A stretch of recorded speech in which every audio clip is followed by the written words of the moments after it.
په پاکستان کې 15 بریدونه شوي چې پکې لسګونه پاکستانی پوځیان هلاک شوي. سلام ستړي مشي، وخت مو په خیر. په AFG پلس چینل کې درته ښه راغلاست وایم. AFG پلس چینل تل ستاسو په چوپړ کې، نو همدا اوس در سره چینل سبسکرایب کړئ.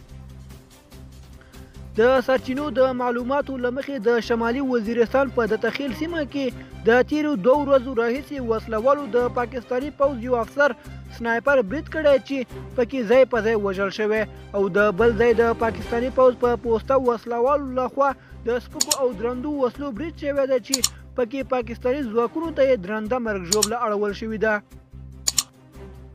ځای سرچینې وایي چې په دغه برید کې د پاکستان پوځ 3 سرتیرو وژل شوي او لسګونه نور ټپیان دي چې نږدې روغتون ته لیږدول شوي چې وسلوالو پوستې ته اور ورته کړی. پاکستانی امنیتي سرچینو د رسنیو ته ویلي چې په دغه برید کې چې د شپې په تیاره کې شوی یو شمیر سرتیرو وژل شوي او ټپیان شوي دي. دوستانو، زموږ د نن ورځې خبر تر همدې ځایه و. تر بیا ښه وخت.